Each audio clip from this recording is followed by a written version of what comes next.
Каягына гомер итсәк тә, һәммәбезнең үз тормыш казаны бар. Ерактагы якын кардәшләр, якындагы кызыклы шәхесләр,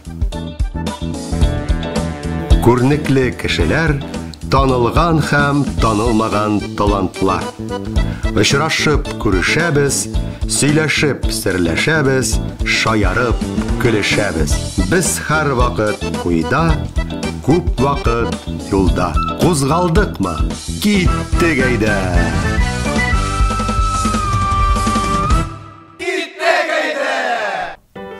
Исәнмесез, хөрмәтле тамашачылар. Официаль мәгълүматларга күз салсак, җир шарында бүгенге көнгә 8 миллиардтан артык кеше яши.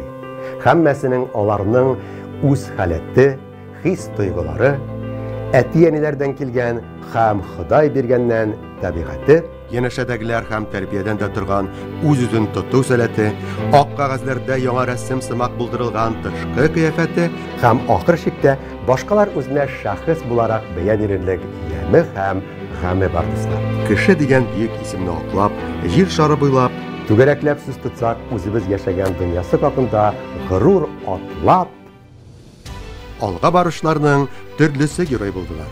Безнең мавыктыргыч тапшыру кысаларында кайнаштылар үзебезнең казаннарда.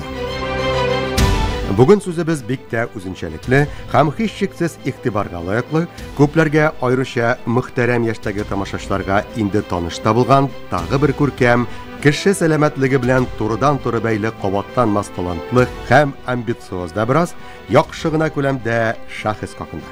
Минем турыда яңадан 100 елдан соң, 1000 елдан соң да сөйләшәктә.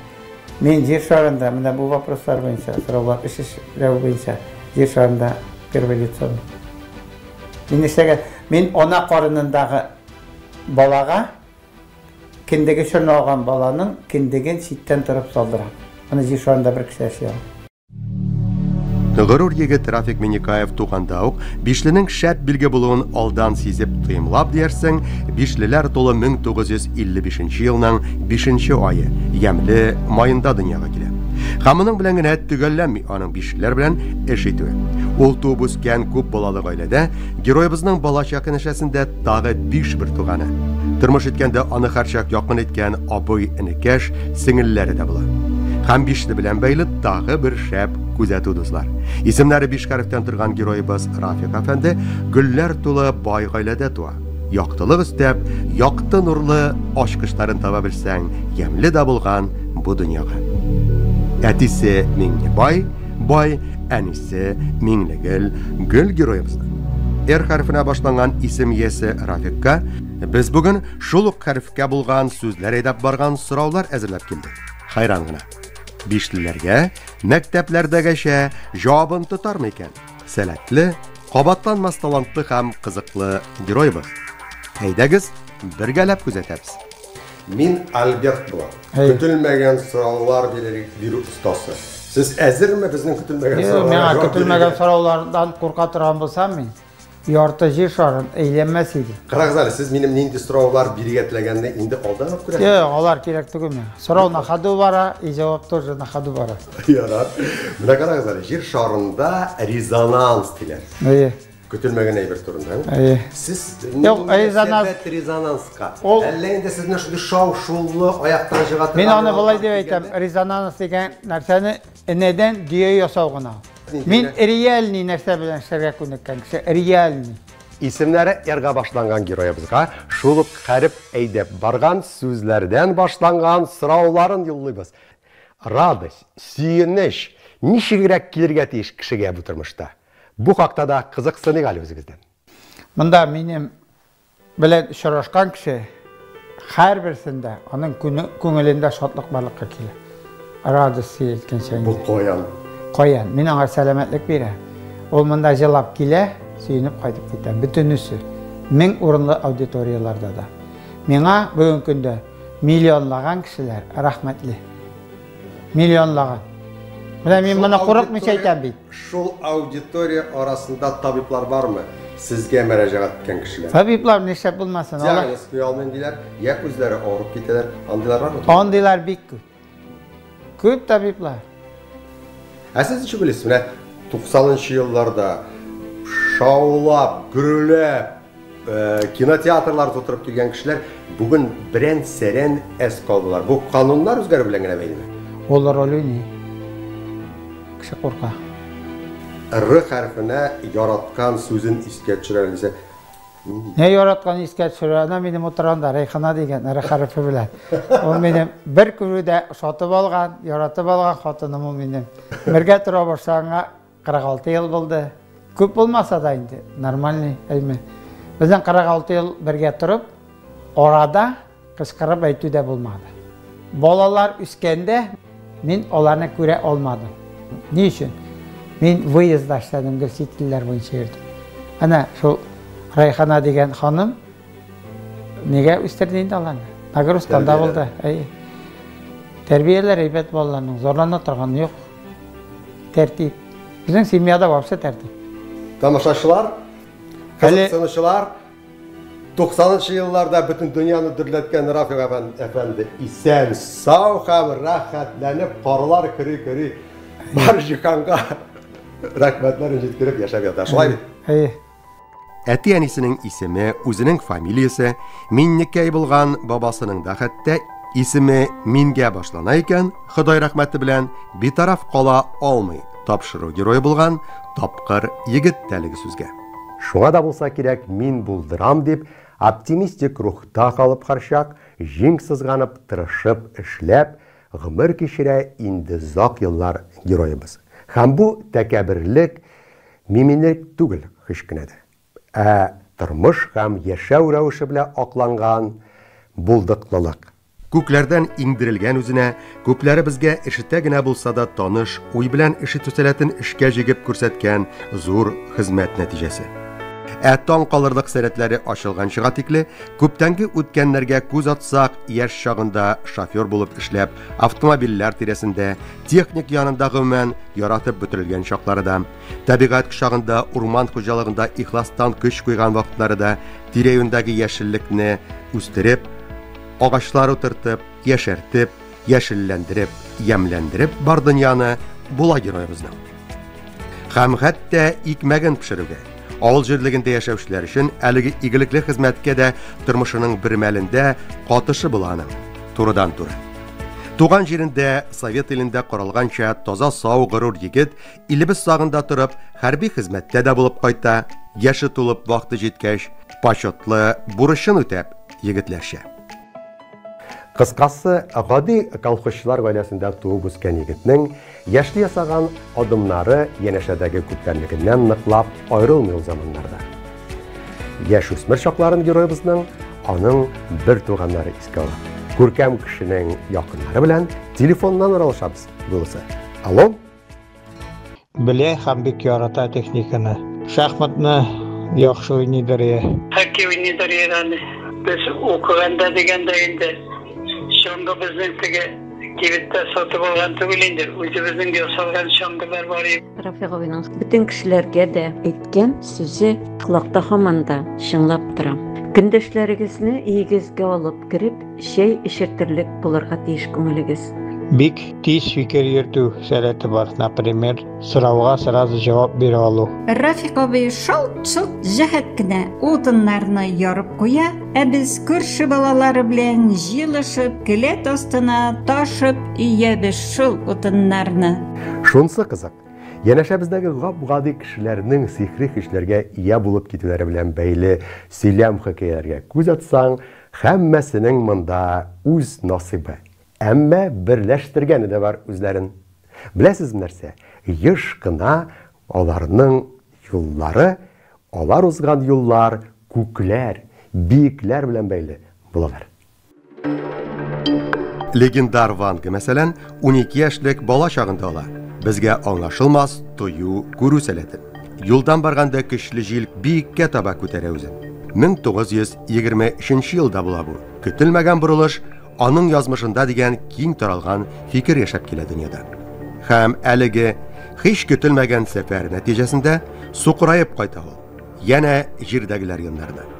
Әмма биектәгеләр, күкләрдәге илаһи затлар күзлегеннән чыгып, фикерләгәндә, йомык күзләре белән дә бар киләчәкне аңлый, күрә, тоя белә торган кеше булып яңадан туа дияргә була. яқты дөньяга. Заманында Советтар Союзында зур түрәләр һәм күркәм сәнгать әһелләре якын күргән, танылган кеше фән тулысы белән аңлатып бетермәгән сәләтләргә ия дәвалаучы, күрәзәче Джуно да затлы сихри сәләтләрен кыйга төшеп өскә менгәч, ныклап ачкан үзендә дип сөйлиләр күргән белгәннәр. Димәк, биекләргә омтылыштан ахыры, аның да гадәти булмаган талантлары.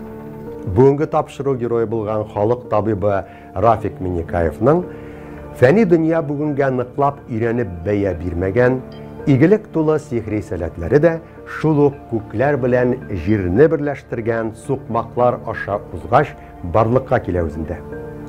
Күкләргә менеп, анда ак сакаллар белән очраша. Һәм җиргә затканчы үзен кабаттан бармагына тылсым тулы балдагында киртәләр. Хәер, әйдәгез бу хакта үзе сөйләгәннәрен тыңлыйбыз. Миңа күтәрелгәч, анда көч бирделәр. Унда миңа каршы килгән зур кеше инде, кулында балдак тотып тора иде. Мин үзем шауладым иде. Минем гомердә дә кулга балдак киеп йөргән юк. Бу нәрсәгә балдак миңа бирәм икән дидем. Сорау бирдем. Миңа нәрсәгә бирәсез бу балдакны дидем. Алар аңлатты миңа. Сезгә менә шушы балдак нигезендә көч бирәбез диде. Siz балдакка карап аңа эндәшәсез дә, ул сез әйткән бөтен нәрсәне эшли торган була ди. Тегендә балдакны алдым да инде мин, рәхмәт әйттем дә, аннары төштем. Җиргә төштем дә, хәзер шуннан соң озак та тормый, уже ачылып киттем. Кешенең бөтен гәүдәләрен теге ситтән торып, үтә күрә торган сәләткә килдем инде. Күп нәрсәне белә ала торган хәлгә килдем.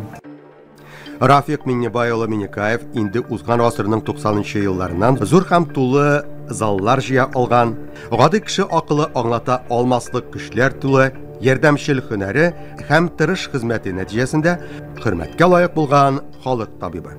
Шәхси архивындагы күп санлы тарихи видеокадрлар моны җиңел генә итеп исбатлый ала.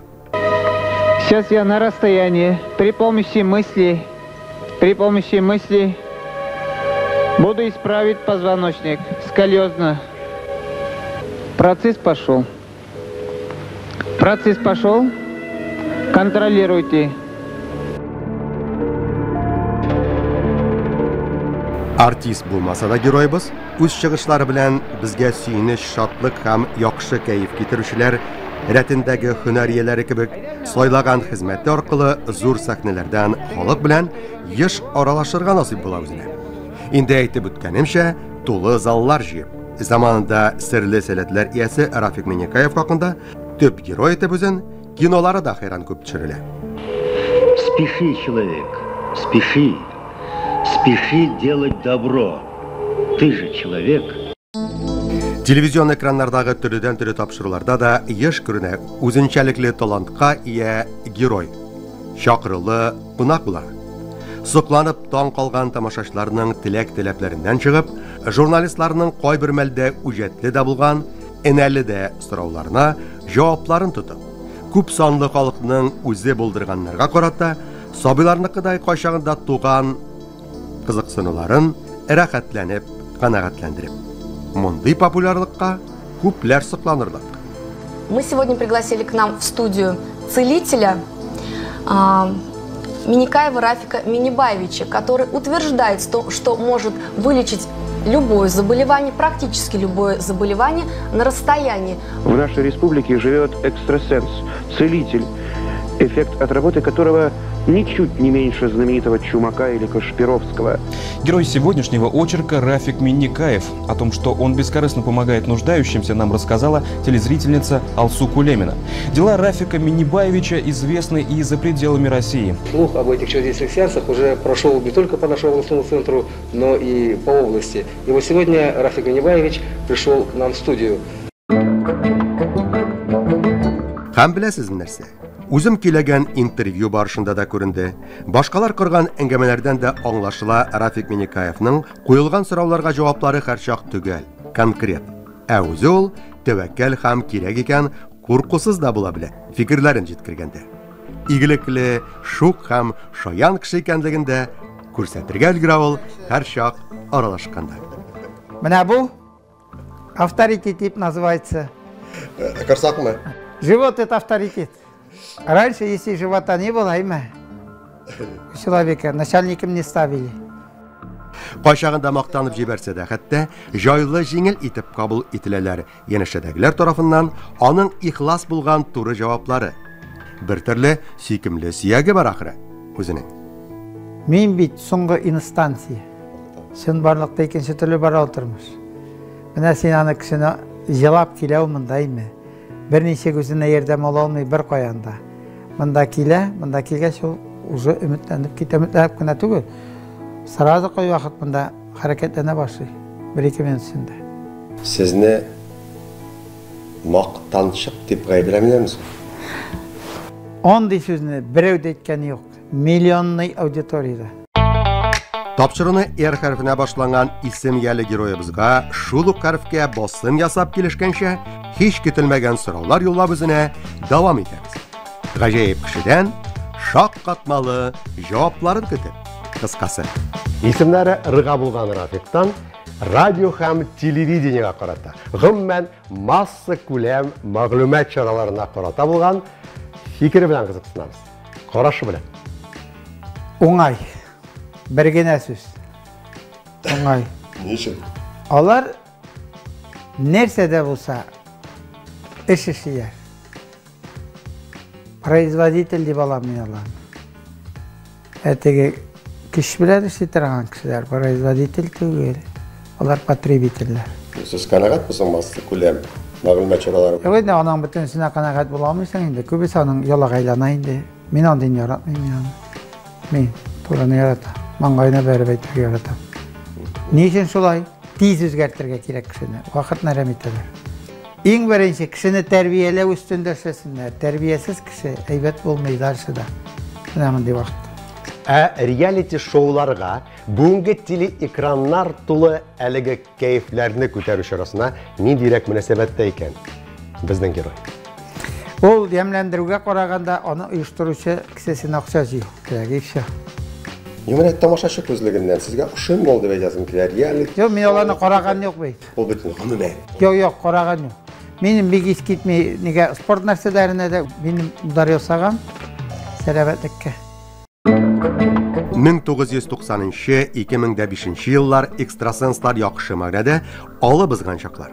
Ул заманнарда 3 литрлы банкларга сулар тутырып, телевизорлар каршында ныклап ышанып, сихәт, энергия җыеп утырган, концертларда фокусчыларны гипнотизерлар сәхнә тотып алыштырган вакытлар. Яшәү дәврендә хайран күп һәм төрле дәрәҗәләргә юлаган, бүгенге тапшыру герое булган халык табибының һәр чак үз фикере бар, андыйларга карата да. Беренче карашка башкарган эшләре белән үзенә ышангандыр. Күтәрелгән теманы аңлатырлык күптәнге интервьюлардан бер фрагмент игътибарыгызга. Скажите, пожалуйста, что вы думаете о таких вот экстрасенсах, как Алан Чумак, Кашпировский? Да, они ведь простые специалисты. У меня система другая. Я делаю мысленные операции на органы, мысленные.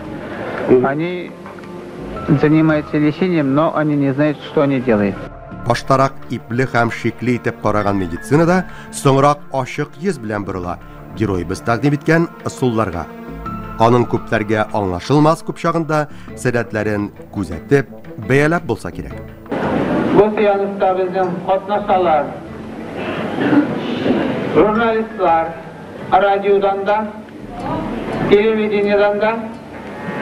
Шулай ук безнең менә хәзер мин эшләгәндә бүтән вакытта врачлар булмый торган иде, безнең залда медицинский институттан врачлар да бар. Нәрсә? Аларда бит бу алым һәм ысуллар дию кешенең сәламәтлек ягында. Һәм таң калырлык нәтиҗәләр дә бирәләр күп чагында. Табиблар да шуның белән шөгыльләнәр түгелме? Фәни дөньяда аңларга һәм башкаларга да җиткерергә омтыла.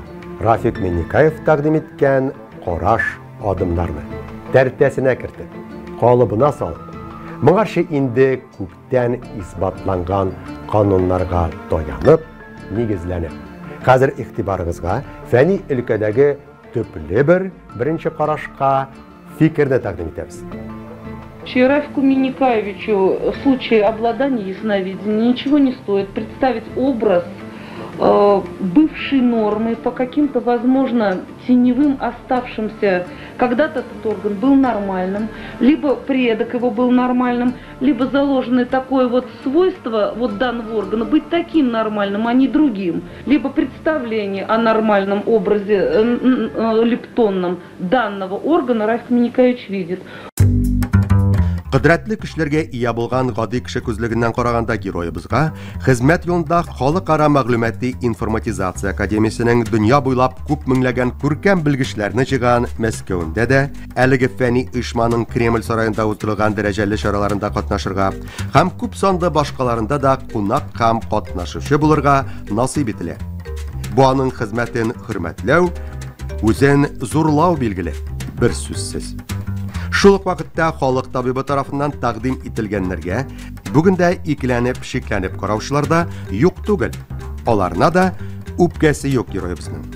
Ул үз юлы белән атлауны дәвам итә. Белгәннәрен аңлатырга, ярдәм итәргә тырышып, кешелек дөньясына.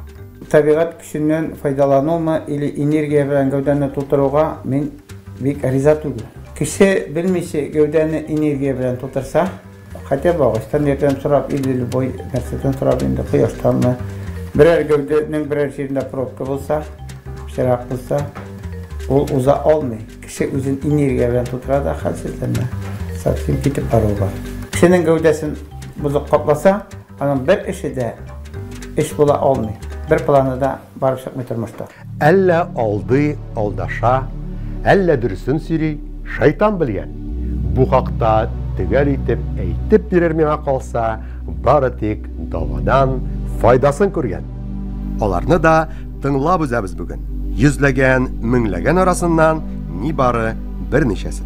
На следующий день Рафик Миннибаевич пригласил к микрофону сколиозника. Я вышел вместе с племянницей. То, что я увидела своим глазам, это было невозможно описать. Позвоночники выпрямлялись, лопатки садились на места, осанка детей становилась правильной. Это было просто чудо. Мин Башкортстаннан, исемем Әлфиназ.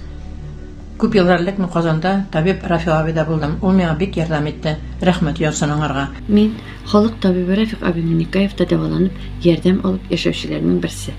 Сәламәтлек буенча да тормышта килеп туган проблемаларны дөрес хәл итү өчен бик еш кына ярдәм сорап мөрәҗәгать итәбез. Рафик Миннибаевич үзенең серле кеше ярдәмендә кирәкле органнарга уй белән операция ясый. Ул бик тиз диагноз куеп, ширнең сәбәбен табып, шул ук минутта гәүдәгә кагылмыйча, медицина инструментларсыз, наркозсыз җиренә җиткереп дәвалап та куя. Менә сезне гаепләүчеләр бар. Акылын җыйган, бу гади кеше кабул итми торган иттереп фикерләү, йөртә, юк бар нәрсә сөйли дип, кем йомшак, кем каты бәрелеп әйтәдер. Шундый очраклар булгалаймы? Андый булмас дип әйтеп булмый. Кеше төрле дип әйтәм мин әйме. Но мин үзем менә бу яшькә җитеп киләсе елга инде 70 булаймы? Ул теге артык зур булмаса да. Менә шул еллар эчендә мин авызга 1 грамм спиртлы эчемлек эчкән кеше түгел, бер тәмәке, бер сигарет тарткан кеше түгел, 1 грамм пиво эчкән кеше түгел. Мин кеше белән эшләгәндә минем трезвый ум димен мин әйме, свежая голова. Шулай булмаса ничек эшлисең? Начар төш күрсәм мин, менә бу җир шары таралып китәргәмеш. Моны әкият дип кабул итәрләр, әйме, абсурд әйтәләр. Но фән өйрәнсен моны, менә бу җегетне. Аның мөмкинчелекләрен өйрәнсен.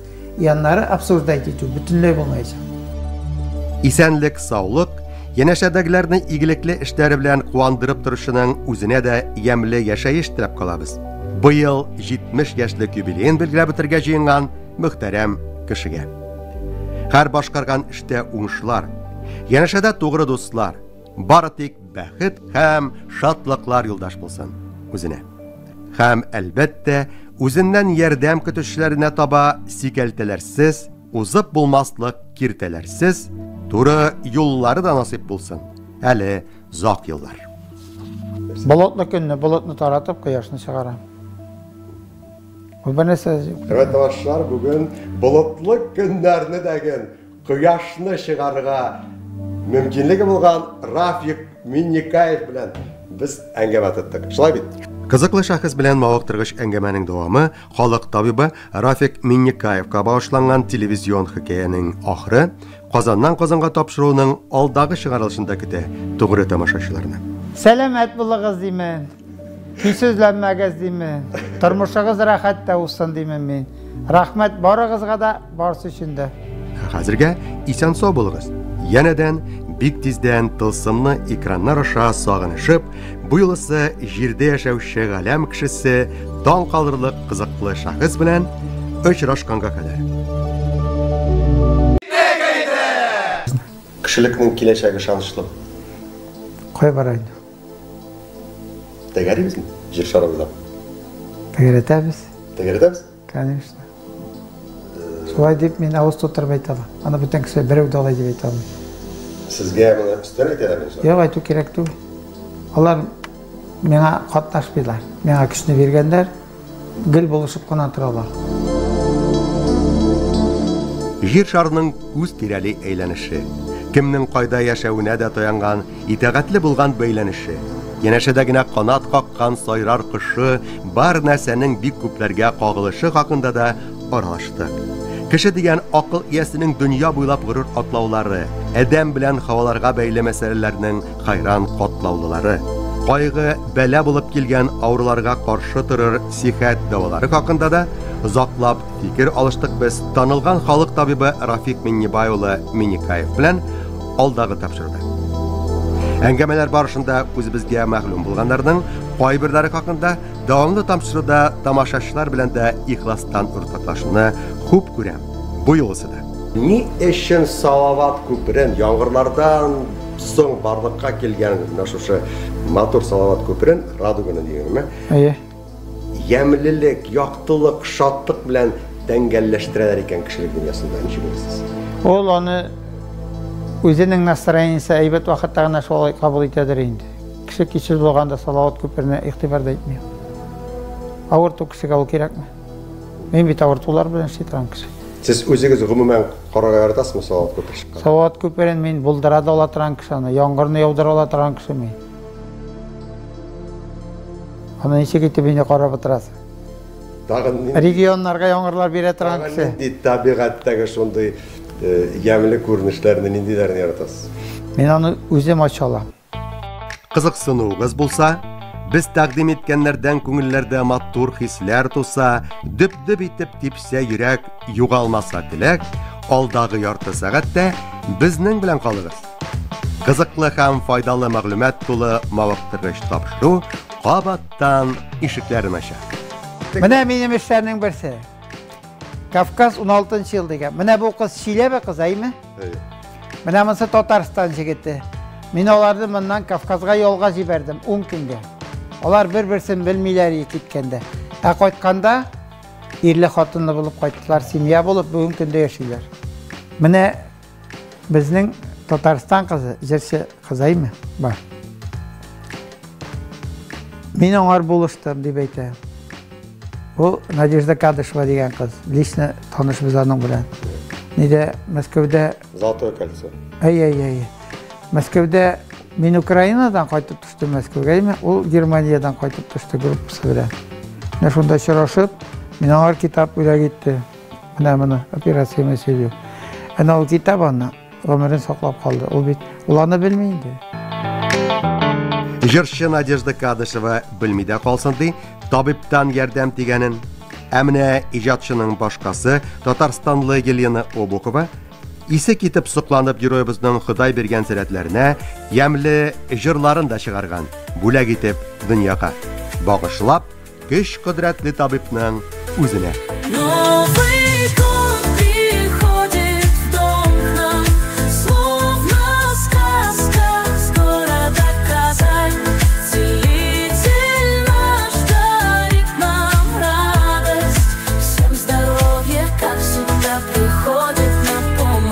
Kızlar çiçek bire mine. Kızlar. Əbilər də birə, bəbəylər də birə çiçəklər mənə. Ниндирәк кеше соң? Исемнәре дөнья буйлап яңгыраган халык табибы. Күпләр зур хөрмәт белән үзенә караган милләттәшебез. Заманында зур аудиториялар җыган һәм якыннан аралашканнан соң үзе белән күрәбез, башларында мең төрле акыллы, сихәтле фикерләр урналган һәм шул ук вакытта янәшәбездә гади, үзебез кебек тормыш алып барган Рафик Миннекаев. Күп санлы сорауларга җавапларны бергәләшеп эзлибез әйдәгез. Күркәм героебызга гап-гади сораулар яудырабыз. Мин кайтып берем авылга. Авылда баштарагыт бар ия. Этнең исемен берсе Шариги инде, берсе аның Шариги исеме инде берсе. Ә хәзер близ опрос, ягъни кыска сорауга кызу җавап уенына чакырып алабыз героебызны. Сорауларны буйлысы эрга башланган сүзләр әйдәп барачаклар. Рафикның роботларга булган мөнәсәбәте белән кызыксынабыз. Беренче шитеп. Мин роботларга за. Ни өчен? Алга китү. Көрәк белән бакча казып карады инде, техника биреп кара бакча казырга. Рафик ремонт эшләрен яратамы?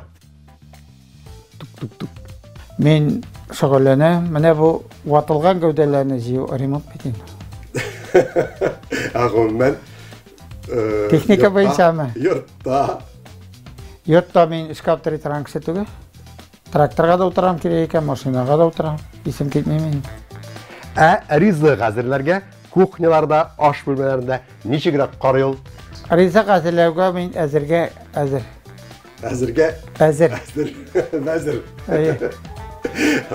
Яратмыйсыз кухня. Яратмыйсыз түгел инде, аңа аптырамыйм мин эшләүгә. Миңа бит инде пешереп бирүче булгач нәрсә кирәк? Йомырка тәбәсен пешерә беләсез? Юк, пешергән юк. Беләмдер мин аны, пешергән юк бер тапкыр. Бәрәңге. Юк, бәрәңге дә юк. Бер нәрсә юк анда. Рафик рестораннарда булуны күп күрәме? Юк, ресторанга бөтенләй йөргән юк. Менә минем ресторан. Райхана хан. Ана минем 46 ел булды ха ресторан. Бөтен нәрсәне үзе әзерли. Рафиклар бакчасында ромашкалар үсәме? Ромашка үссә хәзер штраф. Ромашка ярамый. Мята ярамый. Теге одуванчик ярамый. Хәзер яңа закон буенча штраф. Безнең бакчалар идеальный.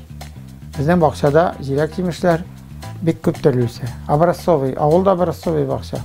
Искә алган чәчәкләрдән тагы бер янәшәдәге чәчкә гөлгә күчәбез.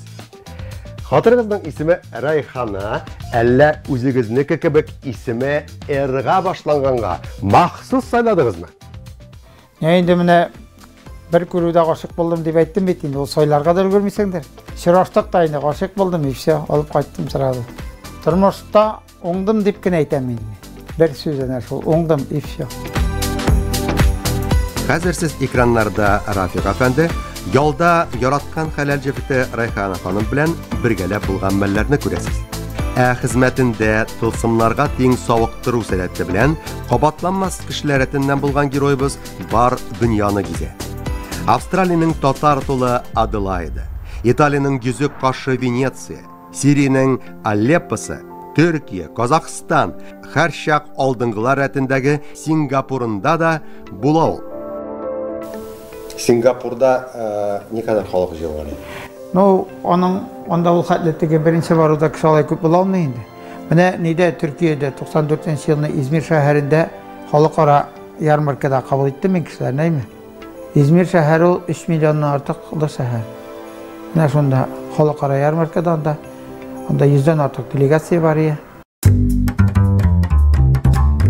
Үзебезнең Россия иленең күп кенә җирләрендә дә һәр чак көтеп алынган чакрылы кунак героебыз. Авыруны мин эзләп йөрмим бит, участковый врач түгелме? Алар үзләре килә миңа. Израильдән әйттем ич, менә мин эзләп килгән, тапты.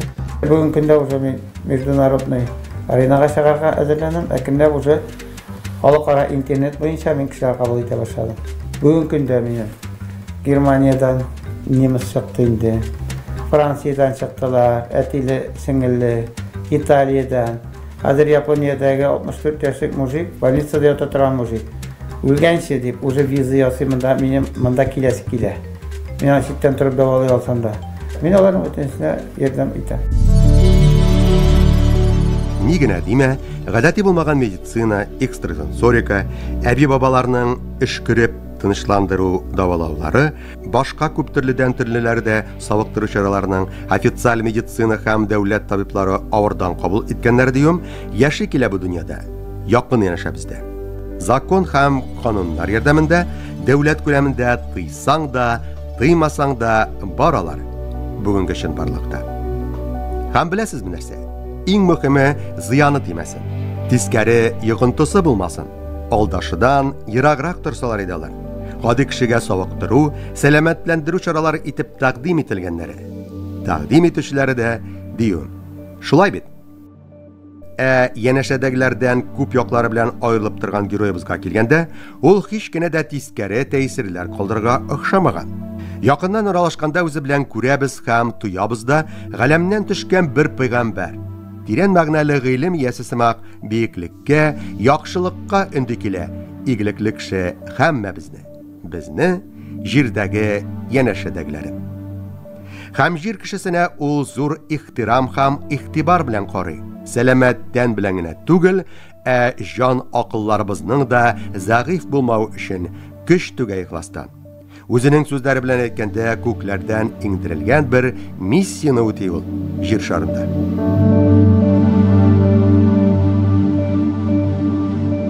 Мин менә стрессның гәүдәгә зыянын гына кыскача аңлатып бирәм.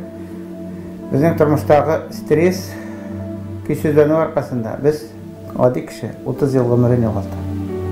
Мине көчсезләгән кешеләргә дә даже булышам. Бу бит миңа дәрес. Ышаныч белән килә.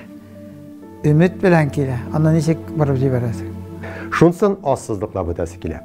Рафик Минникаев тәкъдим иткән дөньяга мөнәсәбәт һичшиксез акыллы бер караш, турыдан-туры безнең аңлаештагы дин белән бәйле түгел. Дин буенча, минем әнинең әтисе указлы мулла булган. Мәчеткә налог түли алмаган аркасында аны Күкмара районының Адай дигән авылдан кулга алып, монда алып килеп, Кремль астында атып бетерәләр. Мин үземнең бабайны күргән кеше түгел. Менә дин буенча ничек. Шуңа күрә минем үземнең дингә тирән керәсем килми.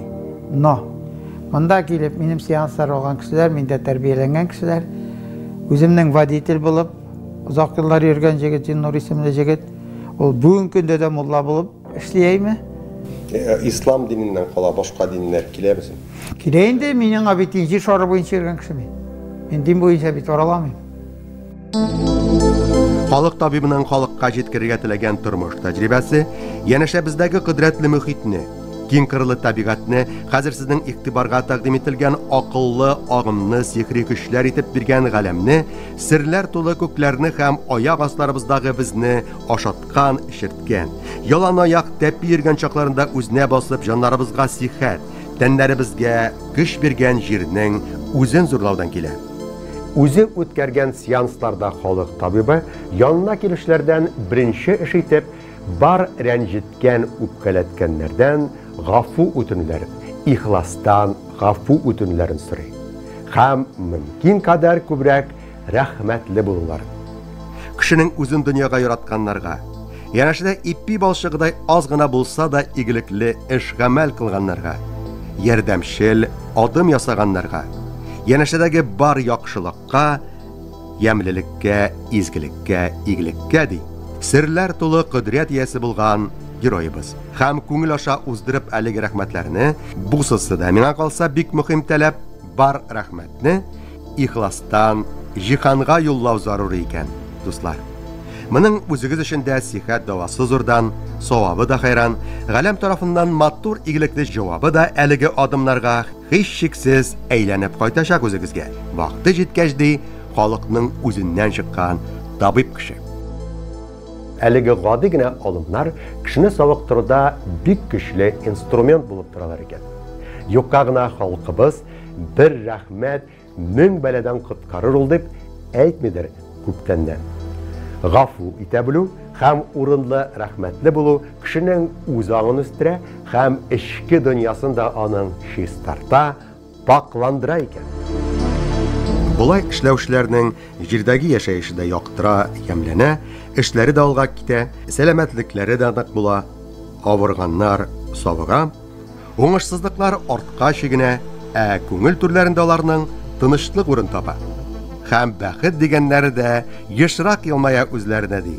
Галәмнәрдән көчләр алып ишетүче героебыз. Рафик әфәнде ничек итеп рәхмәтләрен белдерә икән үзенә ярдәм кулы сузганнарга. Рәхмәтле булганнарга. Миңа ярдәм кулы сузган кешеләр практически бик юк. Юк. Ни өчен? Мин кешедән ярдәмгә мохтаҗ кеше түгел. Алар миңа мөрәҗәгать итә икән берәр сорау белән, әйме? Мин ярдәм күрсәтәм дә онтам да.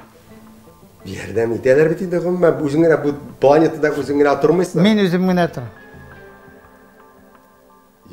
Кунакка чакыралар инде. Кунакка барам, йөрим. Кунакка бардыгыз. Кунакка йөрергә яратасыз, кстати, да? Юк инде ул ярату дип әйтергәме, кунакка йөрү артык мәшәкать нәрсә улаймы? Анда менә күнгә күчтән әшәзерләргә кирәк. Юк. Мин бер кайчан да кунакка барганда күчтән әшәп барган юк. Үзегез күчтән әш. Әй, совершенно верно. Гадәти булмаган тылсымларга тең сәләтләре яшәү рәвешаның янәшәдәгеләргә комачау итми микән? Бу хакта да ныклап кызыксынырга булдык без. Героебызның үзеннән төгәл, дөрес җаваплар көтеп, ут күршеләрдән, алар белән мөнәсәбәтләр хакында белешүдән башлыйбыз сөйләшүне. Күршеләр белән минем бөтен җирдә дә әйбәт. Күршеләр белән күрешеп йөрисезме куллар? Юк, күрешкән юк. Пока-пока. Пока да юк. Монда шәһәрдә особенно, шәһәрдә күршеләр белән күршеләр тыгыз элемтәдә түгел. Авыл түгел бит ул сиңа. Но Рафик Миннихаев яши бу. Аны беләйин, аны бөтен шәһәр беләйин ансынан. Күршеләр әйбәт. Үзең әйбәт булгач, күрше начарлана аламы? Караксана, менә сезнең якын тирәдәгеләрегез, хатыныгыз, балаларыгыз шик белдермиләрме? Нәрсәгә инде? Сезнең менә шундый дөрес булмагангамы? Туктале, бу менә безнең гаиләгә аптыратып бирмәде. Авырлык китерә башлады бит инде. Син юк нәрсә сөйлисең. Безгә кырын карыйлар бит дип әйтүчеләр. Менә хатын андый сүзне әйткән булса, әйме? Менә бу Райхана ханым. Аның белән 46 ел торып буламы? Буламы? Булмый.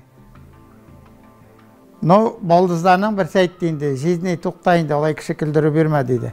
Хәзер ул үзәйме еллар үткәннән соң үзе ярдәм сорый инде, кай барай. Кешенең аңы түбән, ул тормоз итә. Әнә ул аң күтәрелгәч кенә уйлана башлый. Соңгы инстанция җир шарында бөтен кеше өчен мин. Бу мактану инде, әйме? Яңа мине белмәгән кешегә зур җаваплылык алу бит бу. Үзеңә мин җир шарында соңгы инстанция дип әйтү ул менә акылсызлык дәрәҗәсенә китерелмиме? Калган кешеләрнең фикерләреннән караганда, күп санлы кешеләрнең алай дип әйткәч, юк, көйсезләнәләрдер инде. Рафик әфәнде не то сөйли, юк нәрсә сөйли монда дип. Шулай бит. Юк нәрсә сөйли, булай дип акыллы кеше әйтә алмый диләр. Дөрес әйе. Менә моны мин тикшерсен өчен галимнәргә ничә тапкыр мөрәҗәгать иттек. Юк бит, кызыксыну юк. Мин үзем бит инде тикшерегез мине димән. Мин исән вакытта тикшерегез димән. Сейчас я на расстоянии, при помощи мыслей, буду исправить позвоночник, сколиозно. Күренсенин аны бит кинога кертергә дә кирәк аннары. Документальный вид, натуральный делается, все.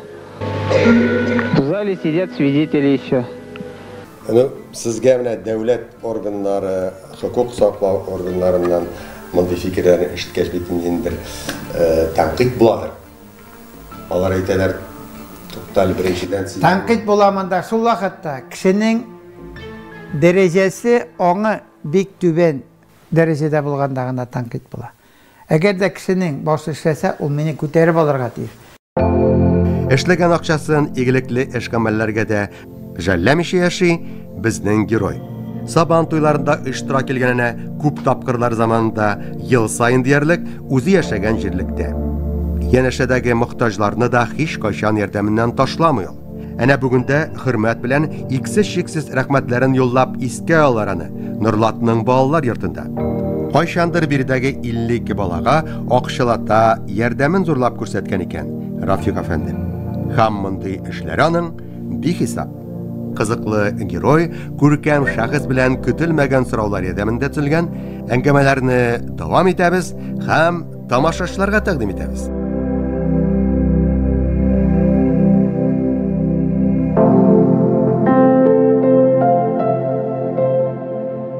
Журналист әфәнденең башына килеп җитмәгән, әмма сезнең күңелегездә җавап бирергә теләгән сорау калдымы? Нинди сорау икән? Монда журналистның сораулар бирер өчен, минем мөмкинчелекне тирәннән белү кирәк. Кеше минем мөмкинчелекне тирәннән белмәгәч, ул нинди сорау бирә алмый. Менә моны бирмәде бит. Шушы сорау. Мин алай түгел инде. Менә хәзер минем ул сорауга инде минем җавап эше ташлап әзерләнгән дип аны чыгарырыгыз да салырыгыз. Мин җавапны беседа барган уңайга бирә алам. Мин бит беренче көн түгел, чит илләрдә дә булай интервьюлар, телевидениеларга биргән кешеме? Хәйләкәр бу Рафик әфәнди дип әйткәннәре бармы? Алай дип беркайчан да бер кешенең дә әйткәне юк. Мин совест. Нинди сорау бирсәң дә шыммагына җавап бирә дип биргәннәре юк. Мин түгел җавап бирәм. Булдыра торганда. Менә мин күзәтәм сезнең интервьюлар биргәндә, видеоларыгызны карап чыктым. Ак төсне яратасыз. Бу нәрсә белән бәйле икән? Ну, ак чиста инде. Ак бүлмәк. Кара төсне. Зиратка барганда гына койгадан гына киенәләр. Син беләсеңме соң? Ак белән кара арасында тагын ниндиләр? Ниндиләр? Юк инде аның теге. Сайлаганнар нинди? Төсләрен дә яратам мин. Ну, караны кая яратасың? Булмый бит. Ул кайгылы төс бит. Нәрсә кирәк бара? Ул әйбәт түгел. Ул кешене баса торган төс. Ак белән кара арасында тагын позицияз. Ну, безнең мен сарыны алыр идем, сары төс ул алтын не? Кояш. Кояшчы шәмәхәт төс, тоже каләмнән килә торган төс инде. Бар җиһанга җиткерәсе килгәннәрем бүген шушылар иде, мөхтәрәм тамашачым. Һәр кешенең һәр нәрсәгә үз карашы бар бу дөньяда. Кемдер Аллага ышана, кемдер аның тарафыннан җирдә сөйләүче күршедәге хәзрәт муллага. Кара мәче юлны киссә, буш чиләкләр пәйда булса күз алдында, кире шигенгәннәр, шигән килсә бир кулыңны язмышыңны әйтим алдан диеп, яннарына ашкынып йөгергәннәр. Алла сүзен ишетү белән уттай дөрләп ачуланып кабынганнар, дөньядагы сүрәт ташка башкасына ныклап табынганнар, төрлесе бар кеше дигәненең янәшәдә. Мин сөйләгәннәре бүген шулар арасыннан тик бары бер фәлсәфәле. Тик бары бер фәлсәфәле. Мин самостоятельный кеше. И бик вәгъдәле кеше. Минем сеансларда булган кешеләр мине бик сирәге обсуждать итәргә мөмкин. Булай бик каты уважать итә бөтенсе. Сеанслардан соң арасызмы гомумән? Юк, мин ничек арыйм? Бармыйсызмы? Нәрсә хисабына? Энергиямны алдылар, шул хәтле күп. Юк, минем анда нәрсә? Мин энергияны биреп эшләмим. Минем уй белән операция ясап, уй белән кешегә беләсең, уй белән эшләгәндә авырмый инде. Куда ни ступит, там цветут цветы, и небо улыбается ему всегда.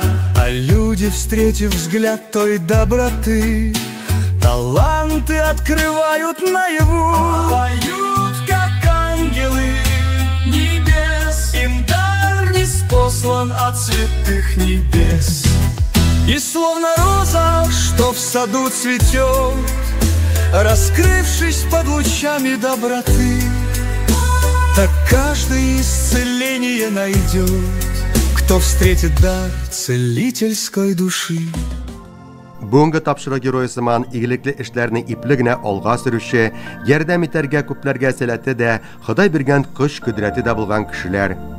Һич икеләнми зур хәрефтән исемнәрен язарлык шын шәхесләр ешрак чырасын йөргән елларыгызда. Нәкъ менә кирәк чакларында. Миннән теләкләр әнә шундыйрак телевизор караучы дусларыбызга. Һәм моңа өстәп, дөрес итеп тоймлау хисендә бирсен иде һәммәгезгә Ходай Тәгалә. Акны карадан, дөресне ялганнан, шынны ясалмалыктан, төгәлне булганны имеш-мимештән, Икесе дә түгәрәк булган татлы баллы апельсинны әшкелт лимоннан айырырга сизгерлеген дә акыл мөмкинлекләрендә. Дилбегәне үз кулына алган йылан ялында елмайып, ихластан шатланып, яңгырлардан соң салават күперләре бүләк иткән яхшы кәефләрдә калып, янәшәдәге игелекле эшләргә куанып яшәргә язсын һәммәгезгә. Шушы урында тамашачым сезнең белән дә саубуллашып торам. Киләсе лайыклы, кызыклы, бүгенгедәй яшәешебезгә ям өстәргә сәләтле геройлар белән очрашып, аралашканчыга кадәр.